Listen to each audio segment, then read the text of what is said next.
Does the Deferred Sales Trust work for depreciation recapture? The answer is yes. Hi, I'm Brett Swarts. I'm founder of Capital Gains Tax Solutions, and we're doing some short videos on some of the most frequently asked questions as it pertains to the Deferred Sales Trust, not to be confused with the Delaware Statutory Trust or a 1031 exchange. So does depreciation recapture work for the Deferred Sales Trust? The answer is yes. The key is making sure that the depreciation is going to adjust your basis, but that your mortgage is not above your basis. That's the part where people get a little bit confused, because indeed the Deferred Sales Trust does not work if the mortgage is above the basis. So we need to understand how depreciation affects your basis. So one of the best reasons to own investment real estate is to take the depreciation from the asset to offset the cash flow. So what does that mean? Well, let's say you bought a property for $1 million. And let's just say it's a multifamily property. Under the rules now, you can depreciate over 27 and a half years the value of that property. Now, the value of that property, it's actually the building components themselves. It's not the land. So generally speaking, we take about 20% off of that.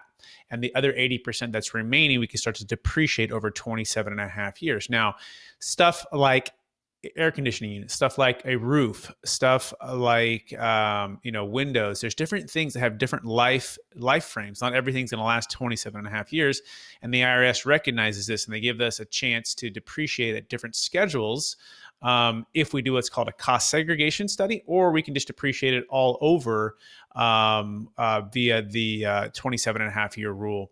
So, but as you depreciate, guess what? Your basis goes lower. So if I bought a property for $1 million and I, let's say, owned it for 30 years, it's going to be fully depreciated. In fact, we just helped a client who sold a property in Sacramento area, and it was about a $2.5 million sale, and he was fully depreciated, owned it for 30 years. And he's looking to retire from the toilets, trash liability. And he's looking at he actually sold it for $3 million. He's looking at around $1 million liability. And he's going, oh my gosh, like, I don't want to pay this. Can I defer it? What can I do? He also didn't want to go to a new 1031 property and overpay. So he used the Deferred Sales Trust for the first time. And that was one of his questions. He said, hey, can I defer the depreciation recapture? And we did. We deferred it all, and the answer was yes. And he had a zero tax transaction, and he's able to defer about $1 million and now live off the interest and pay ordinary income tax.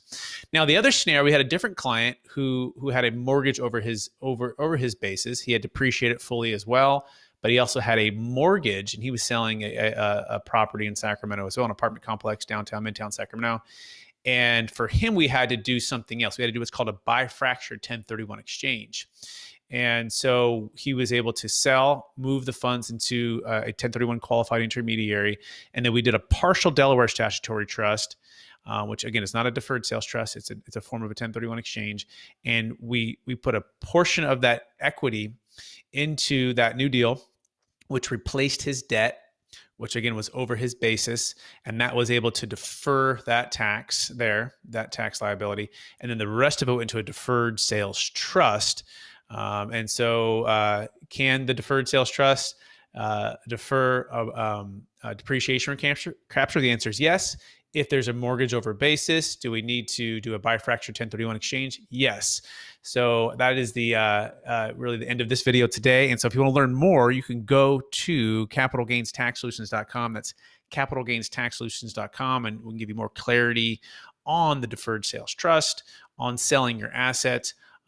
Or if you are a professional looking to learn more about the Deferred Sales Trust and how it can help you grow your business, you can go to experttaxsecrets.com. That's experttaxsecrets.com. And this, by the way, applies to the sale of any highly appreciated primary homes. It applies to cryptocurrency. It applies to private stock, investment real estate, and really anything else that's highly appreciated and subject to capital gains tax. Now, it needs to be worth at least $1 million net proceeds and at least $1 million gain. The deals have to be large enough in order to make sense of the liability and the fees. So you can learn again more about that at both websites. Thanks so much for watching this video and listening to the short episode.